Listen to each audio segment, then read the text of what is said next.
late. Sorry. 3 minutes. Delay a game. So the football season's over for everyone, huh? No teams are left. Well, end of the season. There's two. Nope. Everybody's going home. So I'm sorry. Sorry. That's tough. What do you know about sorry? I mean, we lost to a division rival in the wild card round because we gave up 25 points in the fourth quarter. So I would say that our loss was pretty bad too. We gave up 10 points. The Raiders are just as good as the Patriots is what I found out this week. So that's true. Okay. Raiders to the Super Bowl.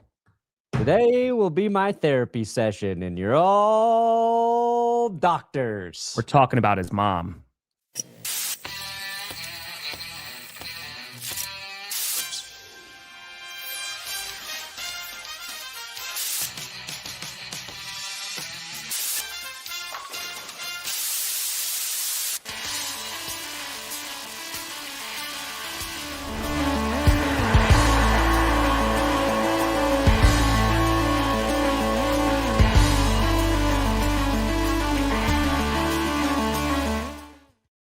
Oh, baby. We here. We're still. You're in the right direction. Welcome to another edition of the Grossi Perna Show. I'm Tom Grossi. That's Brandon Perna. And this is GP. So I just got one question. Sean Payton, you ever think about just kicking a field goal?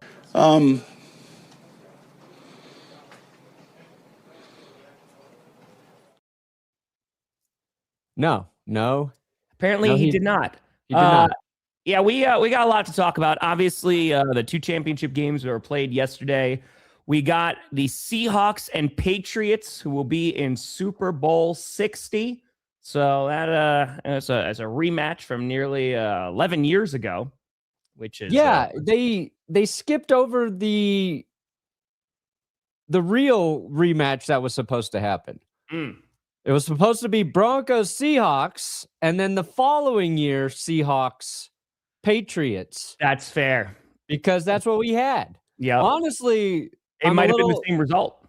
I'm a little relieved Denver does not have to play Seattle. Although I would feel pretty good about the Broncos defense going up against Seattle's offense, because in that championship game against New England, that might have been the Broncos' best defensive performance really of the season. So they showed up. Who knows? I do want to ask you, we'll obviously jump into that game. The number one question is, and I got crap for this even in my own chat. Early on in that game, Sean Payton has an opportunity, and obviously hindsight, the whole 9 yards, to kick a field goal. Yeah. What was your thoughts? Because for me, I'm like, I understand being aggressive here, but man, you got a backup quarterback in the AFC Championship game, and then they never scored again. We didn't know that at the time, but what are your thoughts when they're going for it on fourth down when they're in chip shot field goal range? Yeah, there's two things. Three things. First things first. I'm the realist. Oh my God, dude. First thought. There we go. We got it. Fuck. That was my first thought. There. Second thought is Grossi Show Network. I didn't like the play call there. No. That was the issue. And Sean did a good job explaining that after the game. And he said, so what happened was they're lining up to run the 4th and 1 play. And then I believe the Patriots called the timeout. And the look they had, the Broncos initially had a run called. He said, then we switched it to this play based on the front they were showing. We liked the look there. He's like, but we probably should have just stuck with our original play call in that situation. It's 4th and 1. It wasn't like it was a long one, but I think in that situation, you just line up, you man up, and you run the quarterback sneak. I know you got a backup QB who hasn't done it a ton. I think that's just like, that's how you do it. But beyond that, I am a take the points guy in certain game scenarios. If you're playing a primetime Thursday night game against a division rival, I'm telling you, take the goddamn points. Take the points. If it's a playoff game and you know the weather is already cold, and we talked a little bit about it in the recap. It's like, well, at that point, they didn't know that, the second half was going to be a snow globe. Actually, they did. It was very heavily predicted that in the middle of this game, there is a snow front moving through. Like, I saw 2 different weathermen talking about that shit. So we knew the conditions were going to get worse. Playoff football, you're down there, and I know, like, offensive coaches, they're going to want to be aggressive. They're going to want to go for it. Sure. And there is a tweet by Andrew Mason I'll show in a minute that kind of like plays into the analytics of it a little bit, but it's you got to go for it. You got to go for you got to take those points. You kick those 3, you're up 10-0, and you also have to think about you're going against Mike Vrabel. You're going against a defensive guy. How do those guys coach and play? They play conservatively. Factor that in as well. And that wasn't the only opportunity missed, to be fair to Sean Payton. And I think the thing that's so annoying, especially like when you're streaming through those games, and I get like complaining and bitching about coaching in the moment. I do it. Sean Payton's play calling sometimes drives me crazy, but it switches from Sean doing a tremendous job to get this Broncos team to the championship game. Sure. He's maybe him and Bo Nix, but he's the most responsible. He bears the most weight for turning this organization around. Everything has gotten better for this team since he arrived. They moved on from Russ Wilson. They got into the wild card last year. They got to the championship game this year. He has hired helped hire the correct coaches.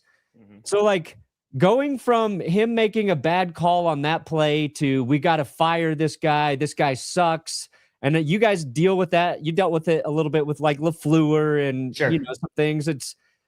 That part drives me nuts as a fan because and I don't know who's saying that. Is that actual Broncos fans? Or those just trolls? Or those people just overreacting? Like, I don't know, but you hear enough of it. You're like, chill. Okay. Like, yeah, it sucks. That was a shitty call, but he's the reason Denver is where they are. And then also Bo Nix. You saw how important Bo Nix was. Dude. To that offense. Well, and I think the thing that was frustrating, but also a little surprising in the first half, like they were running the ball pretty effectively, right? Because that was one of the reasons why I picked the Patriots, because I go, listen, you got Jarret Stidham in there. I don't know how he's going to play. You don't have a run game to rely on, right? J.K. Dobbins obviously was not playing. And, that's a big deal. He's been out for quite some time. I thought maybe you can get him back for the championship game, but you've seen it throughout these playoffs, even just like you go recency bias. How many teams did not take the freaking points, right? Yeah. The Bears last week, they're another team where it's like, man, you just take those points. The Packers tried to take the points and that didn't work out. Yeah. But McManus just couldn't hit it. And I understand like there were missed field goals, by both teams in this game, right? Yeah. That obviously were incredibly crucial. But there are times where it's like, all right, man, like you just got to take what's in front of you. And the context of being larger than the game going, man, I don't know how many opportunities we're going to get to be down here. But at the same time, Stidham throws that beautiful ball, right? Yeah. That gets them down there. They eventually score a touchdown. I think it's like a play or two right after. And you're like, oh, okay, like this, maybe Stidham's going to be able to rock today. Yeah. But then there was really no more deep shots. I think you saw a lot of similar play calling that you saw all year from the Broncos. Oh, it's a screen pass. Oh, they're throwing behind the line. Oh, and they really, after that half, their offense, similar to last week, they just could not put points on the board. It really came down to this is when you're in the fourth quarter. You need a Bo Nix to Marvin Mims, exactly what he was able to do against the Bills last week. And that could have been the difference maker. But yeah, some points, man, you just kick the freaking field goal. Yeah, kick the field goal. And so like Andrew Mason tweeted this about like what Denver was doing before that play. And the Patriots had 12 yards of offense at that point.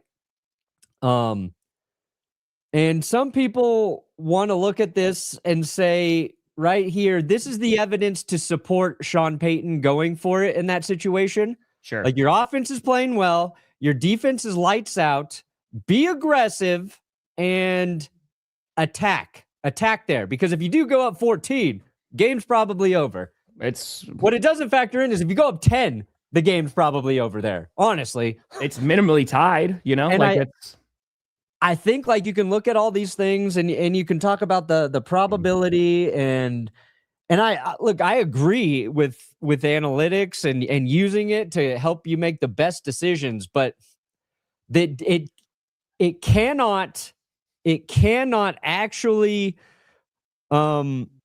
compute feeling and situation. And I know that might sound like stupid, but I think the hindsight feeling was, I was just learning to love. That was bad. Yeah. Yeah. it can't account for that. And it's like those little things that, and they say, no, it factors in everything. I don't think it does. And you touch on this, man. And I that has to be, I hope that that's not lost in this. Obviously, it's disappointing, right? You know, losing the AFC Championship game. But holy cow, did that Broncos defense play lights out? Like, they were phenomenal yesterday. And this is something that people were giving Drake Maye crap for. And they were just like, oh, this is showing that the Patriots are not really that good. But this is now the third really good defense that they have played in a row. And Drake Maye got sacked again 5 times, right? It was 15 sacks in 3 freaking weeks. Yeah. Probably going to get sacked more, you know, when he's playing up against the Seahawks.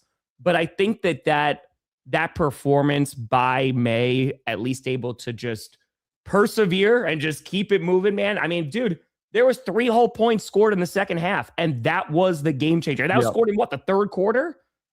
Mm-hmm. It's the Broncos defense, man. That was pretty damn fantastic. So it's something to hold on to. It was let's see here. Also, Coy with a 69er. Woo! Nice. Can't describe how happy I am. Season's been magical, and the two of you have made it even better. I love you both. Go Hawks, and you know what clip to play. Oh, I got you. Oh, it's a 69er. Oh, I got you. Oh, down. I gotta. Where are you, Clippy? Oh my God. I gotta scroll up here. I gotta find it. Hold down. Get my glasses.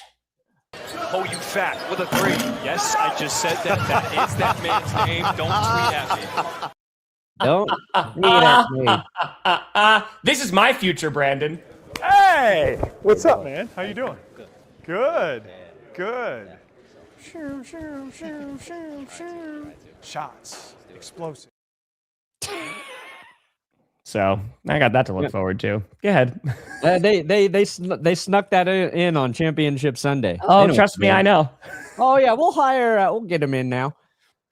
Yeah, it was really. So Drake Maye through the air, did nothing really impressive. One of those big plays was a freaking flea flicker too.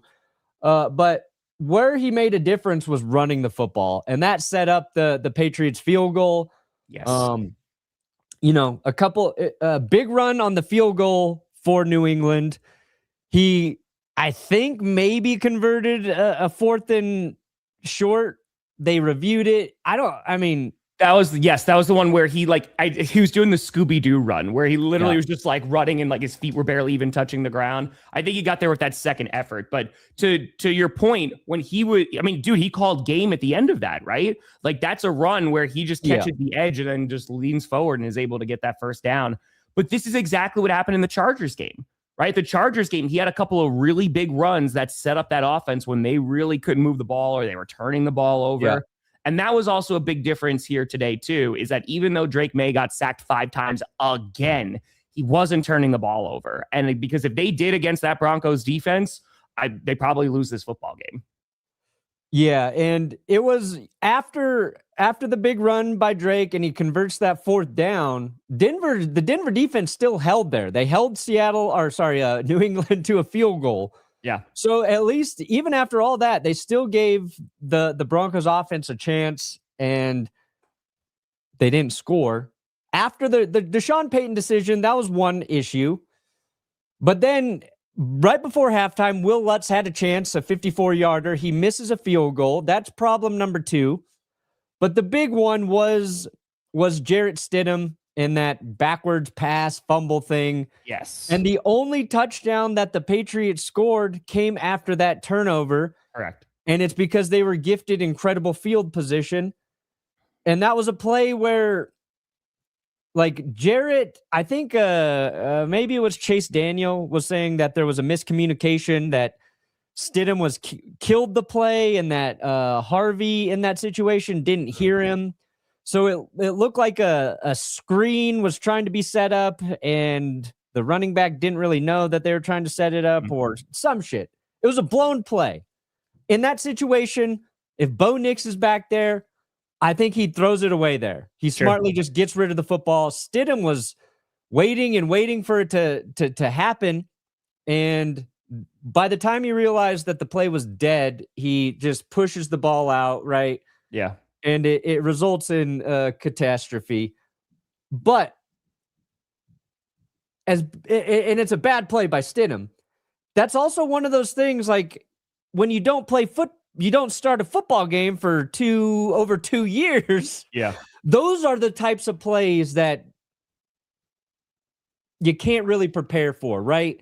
You talked about him hitting that deep pass to Marvin Mims. In that moment, I'm like, oh yeah, he's going to be ready to go. He's going to make a few more throws. He's good.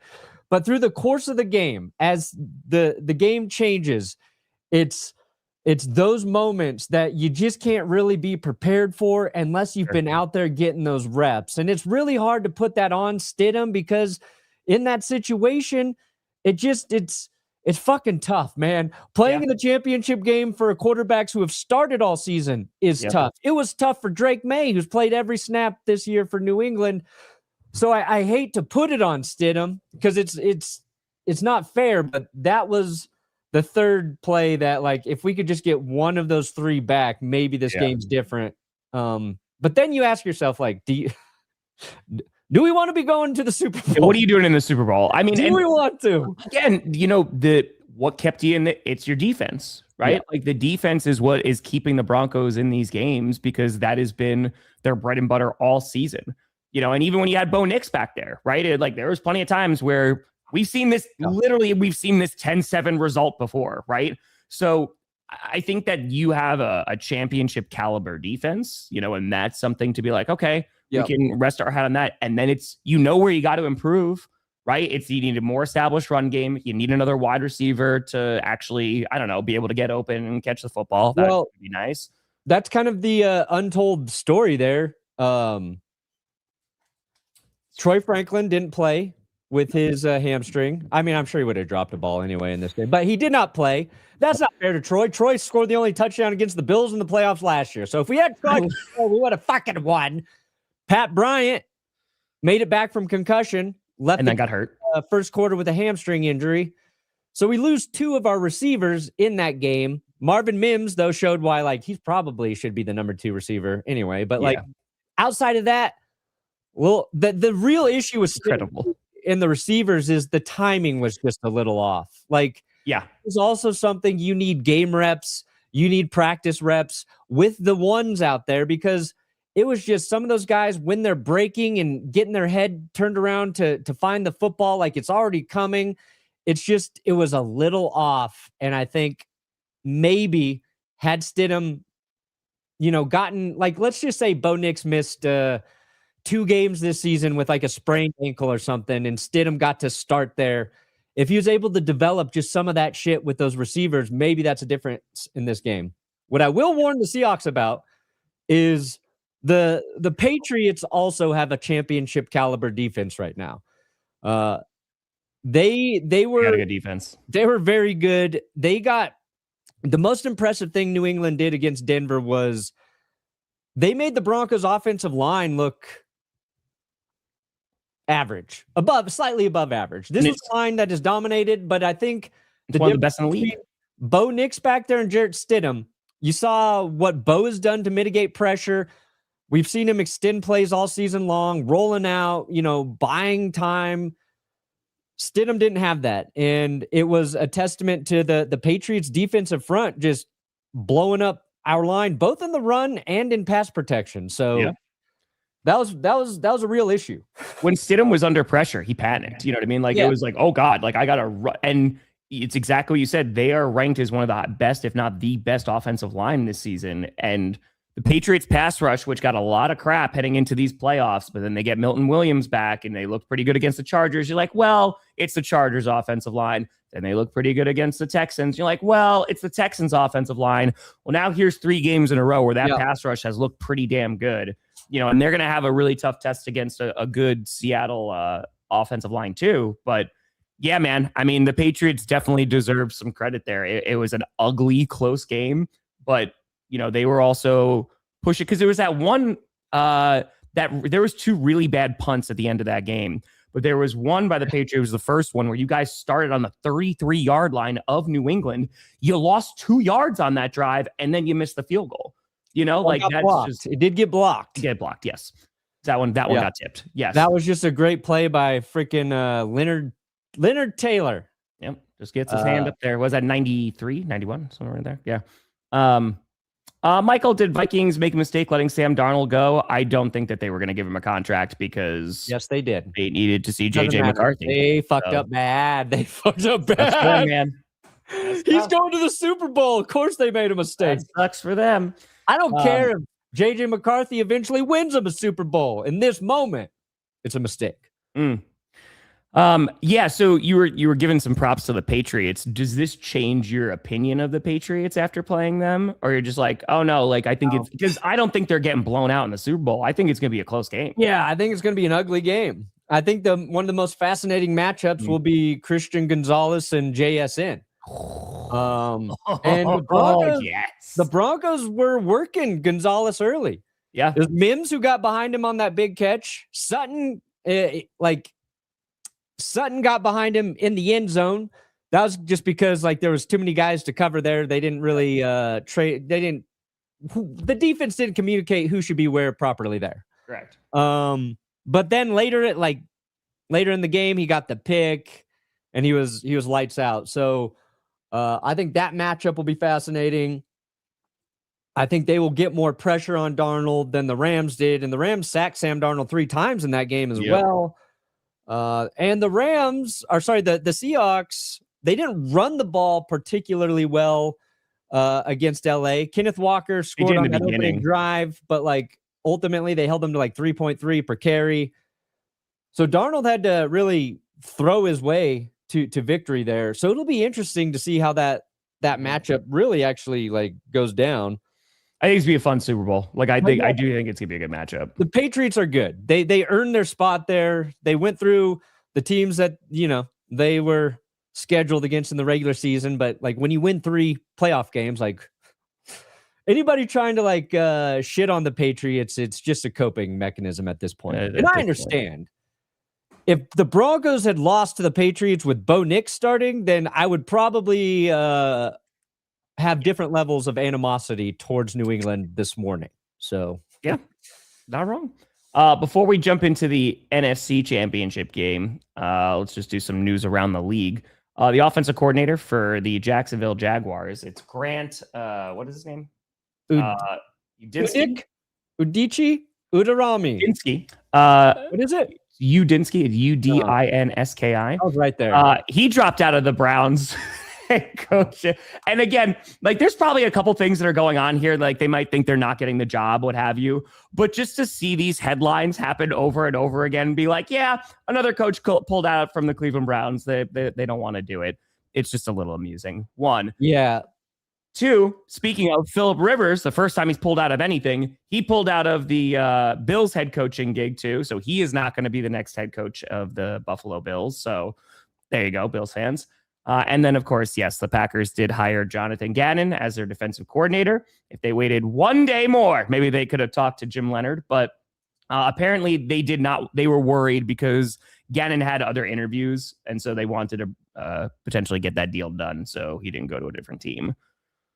I feel okay about it. I don't feel like excited. There's parts of it that excite me. In 2022, they led the league with 70 sacks with Jonathan Gannon. And it's like, okay, obviously he has different personnel than he had in Arizona than he does in Green Bay.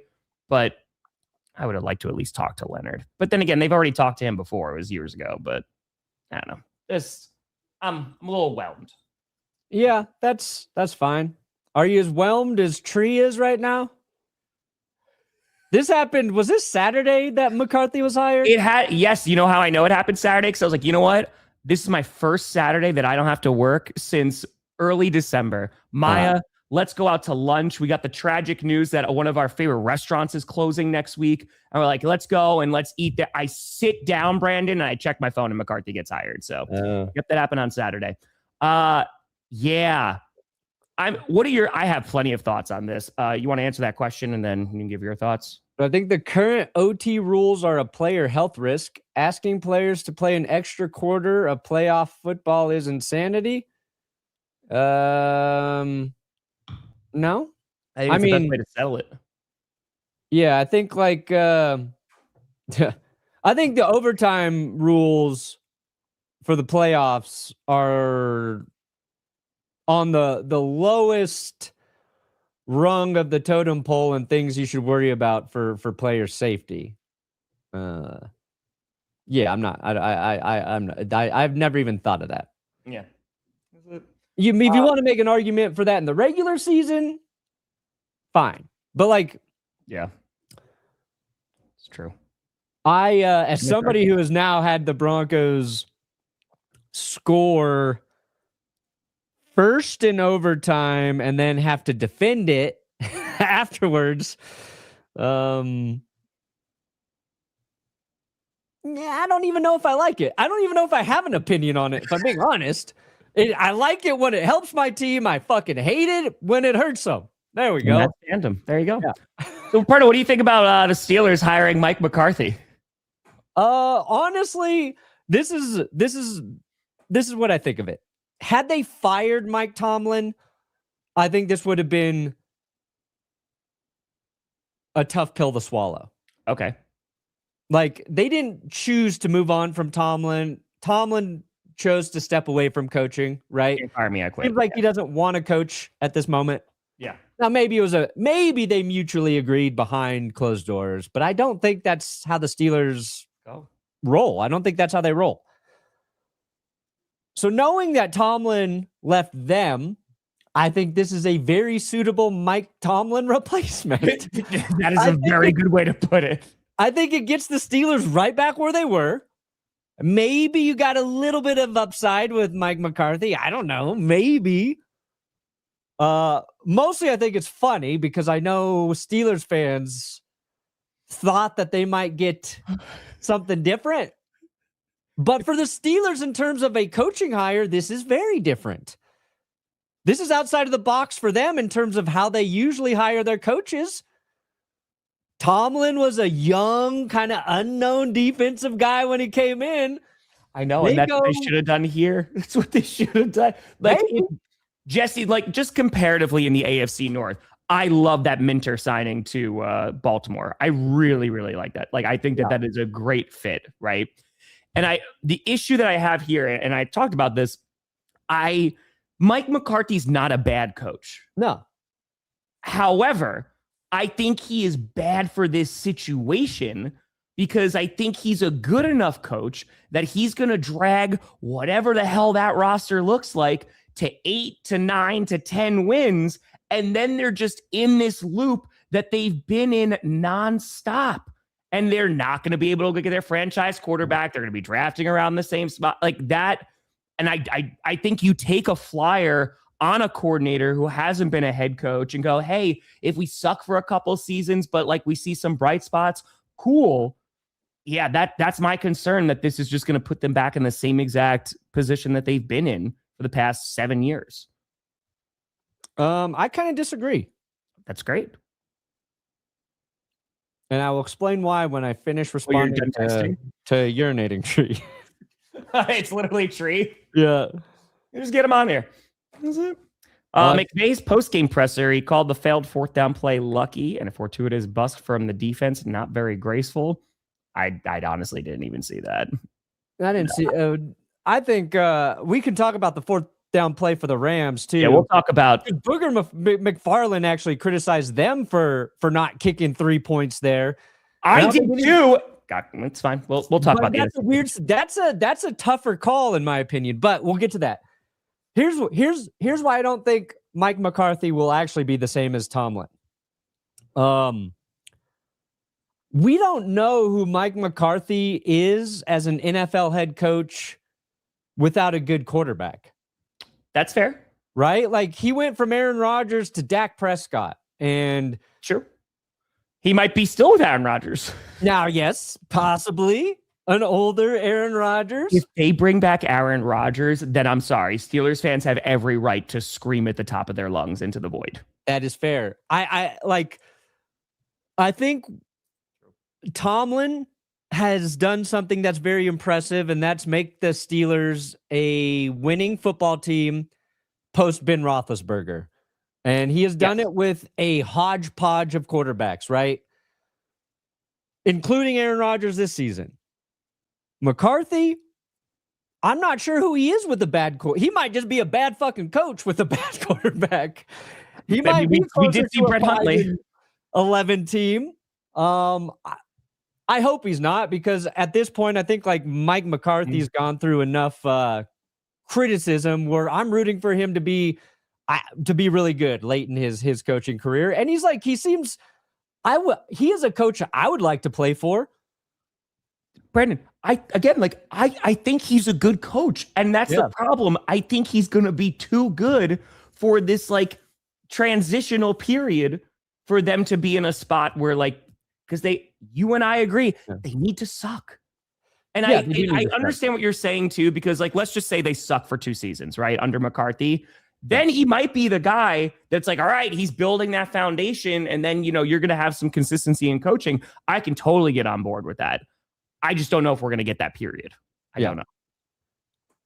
There's no way to know if the Broncos win with Bo Nix in the game, right? Because if he's playing in that game, maybe he doesn't even hit that deep ball to Marvin Mims early. Everything can go different. But yes, I do think the Broncos will win that game with Bo Nix. I think I would base it just on the fact that he's faster than Jarret Stidham. We got hyped up with Jarret Stidham's high school dual threat speed coming into this game, but he got chased down a couple times. He got chased down. I think Bo Nix high school speed, not NFL speed. Yeah, I think maybe the difference is just like Drake Maye had 65 or 68 rushing yards. I think Bo Nix has 50 to 60 rushing yards in that game. Good. And that's just the difference. But we would never know. We'll never know. Anyway. But yeah, Tree and the Steelers, good luck. Good luck. Yeah, it's going to be tough, man. I mean, I think McCarthy's really excited to go to Pittsburgh, right? Homecoming, a whole 9 yards. And I do think he is going to do a good job. I just think that maybe too much of a good job for these first couple of seasons. And I think that ultimately is just going to put him in the same spot. That's, I think, your biggest concern if you're a Steelers fan, right? Yeah. You move on from Mike Tomlin to a coach who's going to bring you that consistency, what have you. But consistency has been the problem in Pittsburgh because they've been consistently average, right? They've been doing just enough. And that's consistently above average. But I think, so you mentioned Phillip Rivers pulled his name out of the Bills head coaching job. Now, maybe that's just Rivers going, you know what? I don't know if I want to do head coaching right now.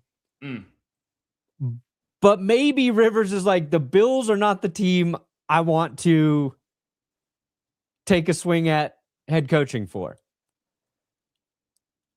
And I think what we saw from the Bills and their ownership, that press conference and everything, and I don't know if this is true, but after that press conference, the Bills as a destination to go coach for took a hit. And just a little bit. Rivers is a wild card there. So I'm not even I'm not trying to say that it definitely is Buffalo, but if Rivers really wants to be a head coach one day, I don't know why you would say no to going and coaching Josh Allen, right? The one thing you've got there is Josh Allen. Are we just real quick, are we collectively out of our minds? If you're the Buffalo Bills, I love Phillip Rivers. If you hired Phillip Rivers, You shouldn't own a football team. You shouldn't be running a football team. I don't know about that. No.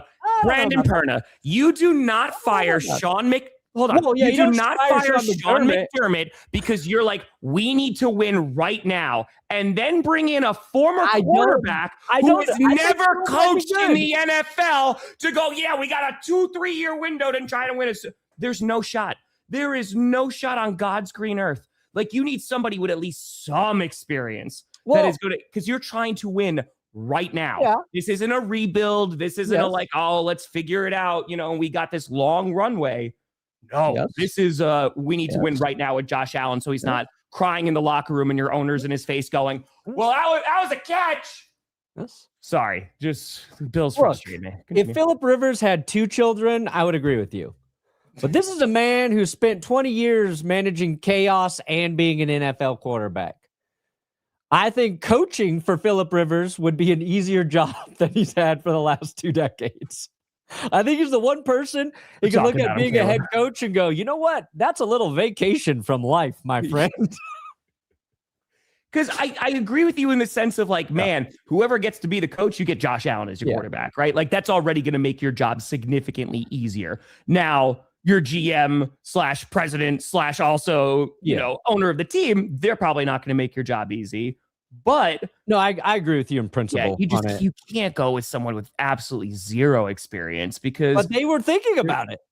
I know, and that's the problem.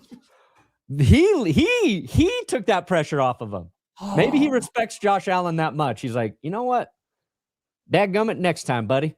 Go be an offensive coordinator. Go be a QB coach. Like, rise through the ranks. And I have no doubt that Phillip Rivers can do that, and he probably could be a good coach. Like that, it's nothing against Phillip Rivers. This is just like, hey, for this exact situation, if Phillip Rivers was hired as the head coach for the Pittsburgh Steelers, that would make more sense to me than him going to the Buffalo Bills. Here's what I like. I actually think Phillip Rivers, if he wants to be a head coach, I think he will be a good head coach. Sure. And I think, I think he can be a head coach who calls offensive plays. Agreed. He has done that for a very long time as a quarterback during the game. I think it's a little easier to call plays from the sideline. I think he can do that. Sure. I think he understands game management. He is the most vocal person yelling at the refs, telling them what calls they're getting wrong and why they're getting wrong during games. So I think, like, when you're trying to navigate tricky situations, I think he's got that. What you don't know about Phillip Rivers is that if any of that is true because it's all hypothetical, because we've never seen him coach before. No, that I think during the game he can be a good head coach. I think it's the 6 days between game days that you don't know who he is. Sure. And I know players like him. I know he's a leader. He's Absolutely. A motivator. But it's like, how are you managing other coaches? How are you structuring your roster? How are you actually preparing your team? And a quarterback should know how to do those things. Agreed. He's got to do those things. And I think, yes, doing it as an offensive coordinator for 1 or 2 seasons would be very beneficial for him if that's what he wants to do. But in terms of one of the harder things to do as a head coach, and I don't think every quarterback is equipped to do it. Sure. I think Philly Rivers is. Sure. But again, you're right. Like, you don't know until he's in the role of coach and he can't go out there. But anyway, it would have been fun. It would listen. Oh my God! It would give me Hard Knocks Bills once again. Oh, I'm watching every second of it. But oh boy, it would have been fun. Yeah, we'll see though if they wind up getting the Jaguars offensive coordinator. If they could wind up picking up Grant.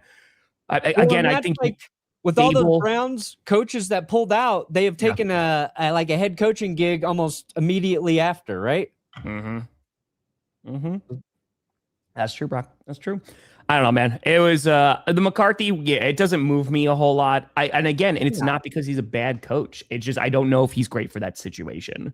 It doesn't move the needle at all. It does not. The needle is like down, which is okay. There. Nope, it's still right there. It's still like, okay, cool. It's at 65 miles an hour. That needle. Yep. Not going to get a speeding ticket. The last one. Not going to go to jail for speeding, but yeah, it's fine. You're good. Going to 11. Let's talk about the NFC Championship game. Yeah, that game was good. It was good. It was a good game. There were points. It was a good game. Both quarterbacks, man, they let it rip. I mean, Sam Darnold had a phenomenal game. Stafford played well. There's a few things I want to talk about. One, you throw the Sean McVays in there of the world, the Matt LaFleur's in there of the world.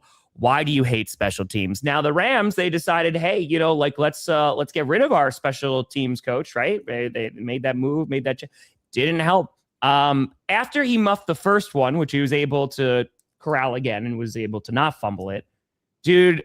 And listen, I feel terrible because as a 35-year-old man, if you put me in pads and throw me in the bright lights of the NFC Championship game, I'm probably tripping over myself and having the ball hit me on the way down, and it's going to be a fumble. I'm just being very realistic about my athletic ability at this point. As a 41-year-old man, I'm catching that shit every time. Yes, you are. Punt returner, grades 3rd grade through 9th grade. I got a lot of experience. And if I could catch that shit when I was 12, I can definitely do it now as a 41-year-old man. Just like Jarret Stidham's dual threat in high school? Yeah, but see, like, I don't need the speed. You just need to call for a fair catch. You just need to be going, Bill. Yeah. That's People say catching punts is hard. It's actually incredibly easy. I feel bad for anybody who can't do it. Specifically you, one Tom Grossi. But continue. Weren't you the one who told me last year after you were talking all that smack about football and then you played flag football and you couldn't move for like 3 days and you're like, you know what? Maybe you're going to catch a few balls. that was playing corner. Got it. That was backpedaling. Listen, if you're playing corner, you might be the returner for the Green Bay Packers. So hold on. Yeah, that's brutal. That is a brutal, because that completely changes the game, right? Because the scoring opened up after that. Yeah. I think that was in the 3rd quarter. Like you had just like back-to-back touchdowns and both defenses were like, hey, we're throwing our hands up there. It gave the Seahawks an 11-point lead. Now, you're right. The Rams did answer right back, but they had an 11-point lead, and it was too much. It was that play. So these two games were so different, Tom, but they were really, like, you can point to about 3 plays in each game and go, that goes the other way, it's a different outcome. And that means it was a good competitive game. And it was the muff punt, and then it was the 4th down stop for Seattle in the red zone there when the Rams were down by 4. And that's not to say if the Rams score there that Seattle doesn't drive down and take the lead back, right? Like, we don't know. But that 4th down situation, Devin Witherspoon, just great coverage. Great coverage. And Stafford can't connect. They take the ball back, basically run out the clock. They gave them like 30 seconds and no timeouts to try 25 seconds. And and that was my argument, because the Packers were in this situation years ago when they were down by, basically, I think it was 8 points, right? And they decided to elect and kick the field goal, and they give Matt LaFleur a ton of crap over that. But I actually agreed with that, because here, if you kick it, let me put it this way. You have to make a defensive stop regardless of what you do there, right? Yes. You could go for it on 4th down, get a touchdown and take the lead. That's fantastic. But there was still 5 minutes left in that game. So you have to play defense, right? If you kick a field goal, you're down by 1. The idea is that if you get the ball back, it's a lot easier to get in a field goal range. And again, right, it's hindsight. Yeah. But it just feels like the risk there, I don't know. That's a tough one. And I don't blame that one for me is not like, oh man, that's why they lost the game. Right. Because it's like you said, there's like a couple of plays that make the difference there. You look at that muffed punt and that is like the game changer, because literally it's a 7-point swing after that point. But yeah, I'm happy that the Rams at least looked better than they had the last 2 weeks. That was nice to see, because the Rams have been pretty wonky these playoffs. They've been in these really close competitive games. Stafford wasn't ball. He had that great game-winning throw to Parkinson in the wild card round against the Panthers.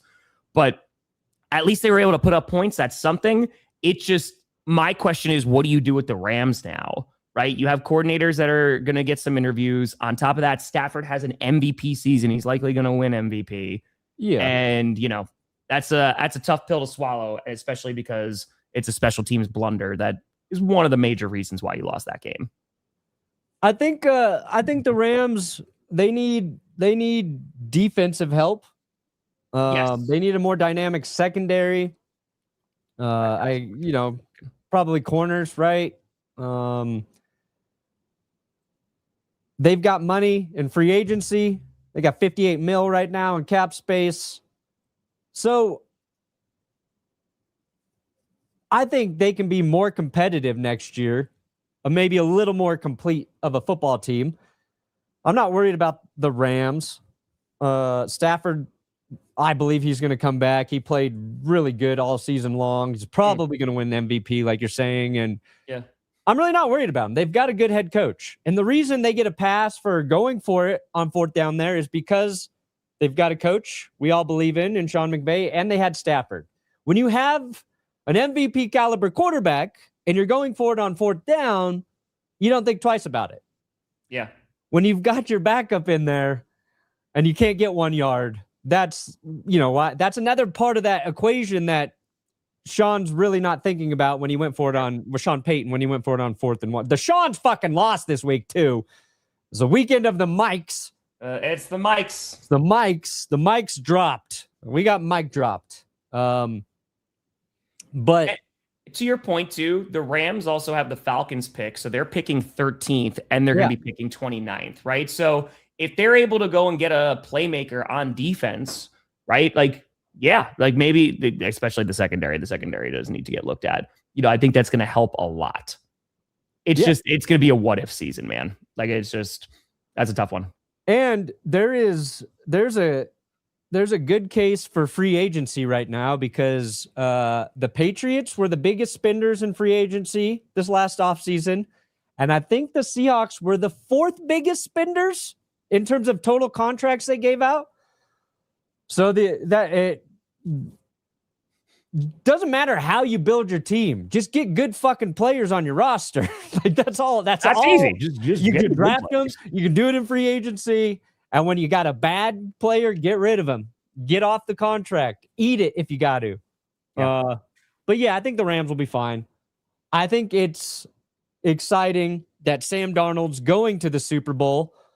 He played his ass off in this game. He carried the Seahawks offense in this game. He vindicated himself on multiple levels. 2 playoff wins. A lot of screens. A guy who had a resurrection in Minnesota, was awesome all season for Minnesota. Was then buried in the wild card round by the Rams. Bad games because he was pressured relentlessly. Yep. And here he is. The Jets, the Panthers, the Vikings all moved on from him. Sure. And so I love that for Darnold. He's played well all season. Jackson Smith in Jigba was unguardable.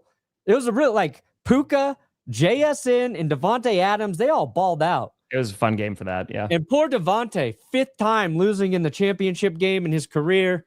I think he's the curse. Sorry, LA. I think you got to get rid of him. I think he's the curse. So yeah, I think it's a funny Super Bowl rematch between Seattle and New England because none of the players are still there. No. These are completely different teams, completely different situations. But Tom Brady and Russell Wilson the last time this happened. It is a rematch. Yeah. Peter, that's a great point, right? About what do the Steelers need a great QB? Who's a great QB coach? McCarthy? Completely and totally agree. They need to go and draft a quarterback. Yeah. That's the issue, right? And are they going to be in a position to do that? That's a fair question. That's my Kirk Cousins going to be their quarterback this year?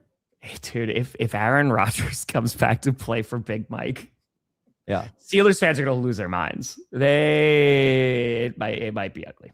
It might be. Yeah, dude, the Seahawks, not only, again, they blew out the 49ers, right? Now they beat another division rival in the NFC Championship game. And now they go play the Super Bowl in the 49ers stadium. It is This has been thank God the 49ers won that wild card game, because if they lost to the Eagles and then this all still transpired, that would have been a tough one. But Sure. this is pretty bad too. Pretty bad. And I mean, there's a lot of time left in that game, right? So I think that's why that you don't go for 2 there. Yeah. I can understand that logic too, but yeah, there was a lot of time left. And again, they were open. That scoring was opening up in the third quarter. It was just touchdown. And there were quick play drives too. So I am happy for Darnold. You know, I think that's a really cool story for him. Jets fans have to root for Sam Darnold, the guy that they drafted, or the New England Patriots. Have fun. They're going to root for Sam Darnold. They will. Sam Darnold. So there you go. Yeah. Yeah, man. I don't know. I mean, I think it's going to be a great game. We'll obviously preview it as we get a little bit closer. But yeah, Rams, I agree with you. Get better on defense, and they should be competitive again. But that division, man, you got the Seahawks again. You know, they're going to be really good. You got the freaking 49ers. You got to think they're not going to have this many injuries. Like, the West is going to probably still be a problem next year too. So, yeah, it's going to be a tough division. But, like, man, dude, things changed so quickly in the NFL. So quickly. True. Who knows? Kubiak is probably going to get a job, right? So he's got to get a job somewhere, it's assumed. I don't know. Yeah, he can't. Bills can't interview him yet. No, they can. They can talk to him. They just can't hire him because they can. They can talk to him.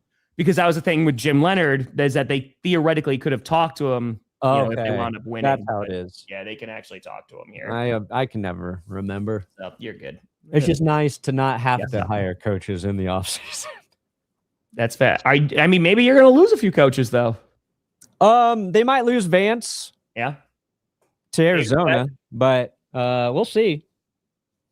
I don't know who that is, but I saw that complaint that was like, oh, it's too loud. That's a fair complaint. Hey, keep it down up there. We're trying to call play, god damn it. Shut up, Seattle. That's Perna gets that a lot. He gets comparisons to Percy Harvin. A young Percy Harvin and Mr. T. A lot of people are like, you're a lot like Mr. T. Eagles will be interesting. What they do at OC is going to be very, very interesting. Yeah, it's going to be tough. That's going to be interesting. What's I going to say? You're talking about Percy Harvin. You're talking about Davis Webb, potentially, Vance Joseph. Yeah, Davis Webb, Vance Joseph. Yeah, we could replace those guys. Yeah. No, something about Rams or Seahawks. Yeah, here we go. Because obviously Tennessee looks really silly for firing Mike Vrabel and then watching him go on to take his new team to the Super Bowl in this first year coaching.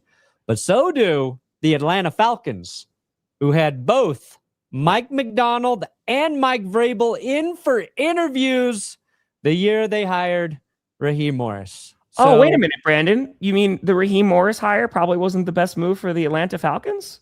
I don't think they fired Raheem Morris when he was coaching his worst football. I think they should have given him some time, is what I still stand behind that. I don't know if Kevin Stefanski's better than Raheem Morris. I'll say that. We'll see what happens on that offense. But yes, they did have both of those guys in the building. Now, if you would have asked me, I would have put Vrabel ahead of Raheem Morris. I would have said, I don't know about Mike McDonald because he's a defensive coordinator coming over for Baltimore. Dude, Ravens, man. I mean, again, I like that hire of Minter. I really do. I think that he's going to potentially do a really good job there in Baltimore. But yeah, another one, man. You're looking at this, and McDonald in 2 seasons is taking Sam Darnold to the freaking Super Bowl, man. And he has made that defense so much better. I know they gave up some points yesterday, but man, that's a good defense. Did nobody the PP challenge? Perna needs to have his punt catching abilities tested in at least 20 reps. Every catch missed comes with a punishment. I agree with that. We got to get a punter out here. Yeah, I'd do that. We got to get a punter. I'd do it. Call Cameron Dicker. He's a friend of the show, right? So we call Dicker and be like, hey, man, get some punting friends. I think we got this. Yeah, we can make that happen. What's the punishment? That would be fun. Get hit in the back of the knees. The last coaching cycle, did all those teams actually not hire Vrabel, or did he eventually say he was taking the year off? I think. Was it all just like Vrabel, just nobody hired him? Let me see. I don't remember. I can't really remember either. Let's see.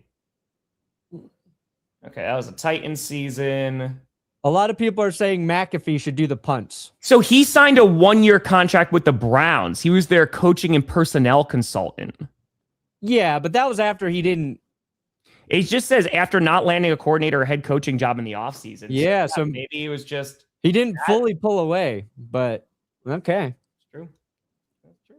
But yeah, Vrabel, I mean, dude, I think everybody and their mother knew that he was going to fit like a glove in New England. And yeah, it makes he waited and smartly for him, or I don't know if he chose to wait, but it worked out for him.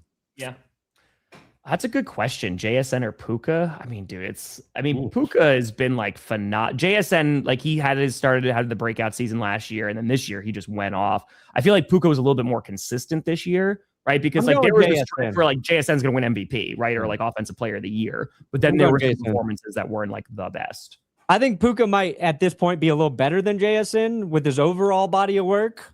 I think JSN will continue to be as good as Puka Nacua.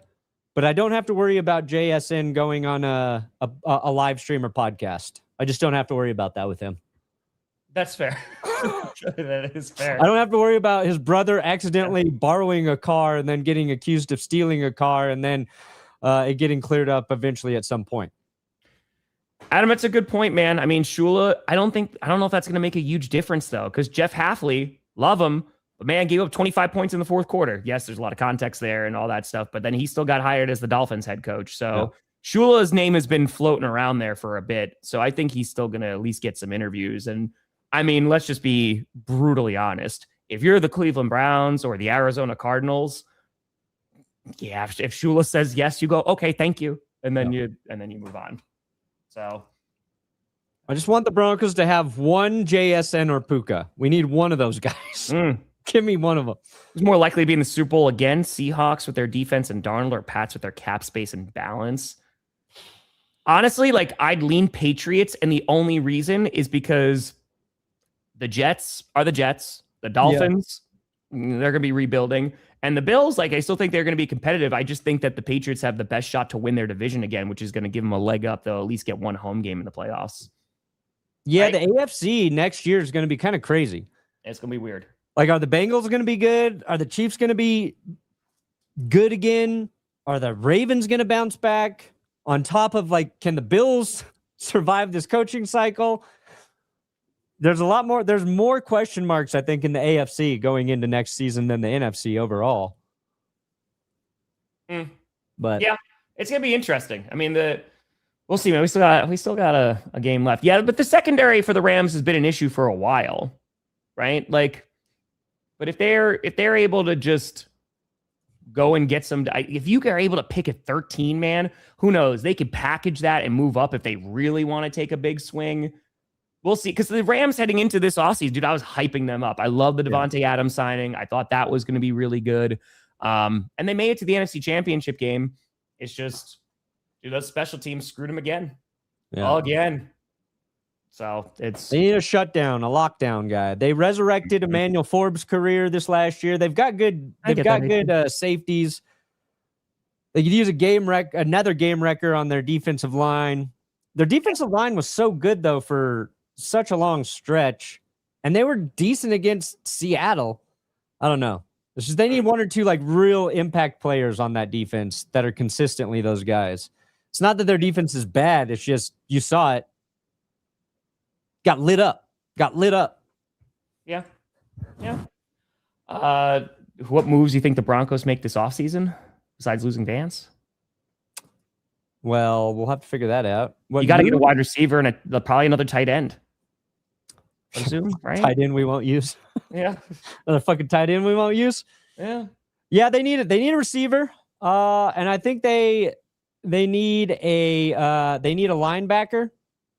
Like Greenlaw has been playing lately, but he missed so much time with injury. Alex Singleton's been a dog for us, but he is getting older. And I think they got to figure out if they're going to sign back Alex Singleton They keep waiting for Drew Sanders to get healthy. I don't know if that's ever going to happen, but like if they draft a stud linebacker, that will be nice on defense. A real freaking playmaker on offense catching the ball. Be nice. And maybe a traditional, like, and they got it. Like, I don't know if J.K. Dobbins is going to be back, so running back could be a thing they need to address. I just don't know. Andrew, it's a good question. And as the other Andrew just said, who's willing to give up his firstborn, it could be Clint Kubiak. I think Kubiak to Vegas would be an interesting head coach. I think that'd be a great hire for Vegas. I think that'd be a great hire. So, yeah, both Andrews have to fight it out. You know, they want to keep Kubiak, you know, and see if it works out. But we'll see. Best impressions of McCarthy on day one in Pittsburgh. I mean, listen, Mike McCarthy is going to be one happy son of a gun to coach in Pittsburgh. I will say that. And again, I will stand by. I think he is a good coach. I just don't know if he's great for the situation right now. So, but we'll see what they do. You know, let's see what they do in the draft. Let's see, you know, Will Howard, maybe McCarthy, you talk about him being a good QB coach. Maybe they can coach him up. I don't know. Will Howard. Saw a comment saying Hawks could plug anyone in a QB and they'd be here. I don't know about that. Your defense is really good, but Sam Darnold played his ass off. Like, he played really damn well. Now, I will say, this was the conversation about Geno Smith, right? When Geno Smith, he left and went to the Raiders, my comment was Geno Smith knew the issues that the Seahawks had because their offensive line last year was not good, right? And Geno wasn't fantastic, but their offensive line was not good. But what did they do? The right thing. They go and get Gray Zabel, which I loved that pick from the second that it happened. I know everybody predicted him to go there, but he's had a sensational season. Their offensive line got so much better. And what was the issue with Sam Darnold last year? As Perna just mentioned, those last two games heading into the postseason, whether it was week 18 against the Lions or whether it was that game against the Rams, he was getting destroyed behind that offensive line. And making that significantly better, and the defense took additional steps. Yeah, you got a good team. But yeah, no, Darnold played pretty damn well this year, man. You got to give him some credit. Yeah. There were some games where absolutely he threw some bad picks, he made some mistakes, but he didn't do it in the playoffs. And now he's, you know, one game away from winning the Super Bowl. So Sam Darnold's been great. That's it. But someone did mention it before, and we didn't talk about it real quick. Tariq Woolen. Man, I don't know. He almost became the reason. Yeah. Seattle lost. Bolt 100%. Just by getting Slater and Alt back, the Chargers are going to be better next year. Yeah. But dude, I hate the taunting call. I don't like the penalty. The fact that it's 15 yards, it's the same as roughing the passer, I think is just. It's got to be a 5-yard penalty if they really want to keep doing it. But. And in a championship game, and maybe they gave him a warning earlier in the game. I don't know, but I think in that situation, just give him a warning. Yeah. But also, it's his third one of the season. So if anybody should know, it's Woolen. There's a ref right there, man. Just I get it. And I listen, I am of the opinion that if you make a play, talk your crap, man. Talk your crap. You don't want that to happen? Make a different play. You know what I mean? But yeah, can't do that. Can't do that in the championship game. Because then they scored a touchdown on Woolen literally the next play. Yeah.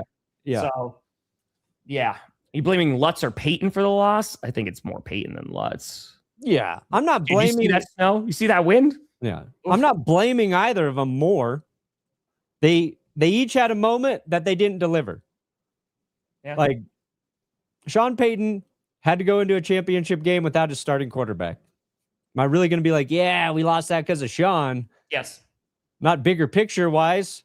Can I critique a play or two there for Sean? Yes. I don't even think it's a new set of downs. Agreed. 5-yard penalty. 5-yard penalty. Have a nice day. Yeah, a new set of downs. That's makes it as bad. That's John Morrow who's commenting right there. He's just like, no, I can't have it. Hey, oh, dude, Eamon Warry, dude, he could win Defensive Rookie of the Year.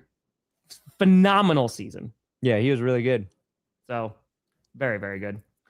Perna, what do you got coming out today? You got winners and losers? Winners and losers. We'll be up later today. Got the new worst game ever up last night. There you go. Yeah. It's tough, man. Now we're on the couch together. We're watching the Patriots and the Seahawks. So, I put out the reaction last night to the NFC Championship game. AFC was already out, and then every NFL fan's reaction to Championship Sunday will be coming out later today. It's going to probably be in the afternoon, early evening. But yeah, we'll be rocking with that. The nooner. But folks, we appreciate the hell out of you. We'll see if there's any coaching news that's going to be happening within these next few days. Thank you so much for watching. I'm Tom Grossi. That's Brandon Perna. This is GPS. You have been navigated. I'm tired. I'm Tom. Then you reach your destination. Where are we?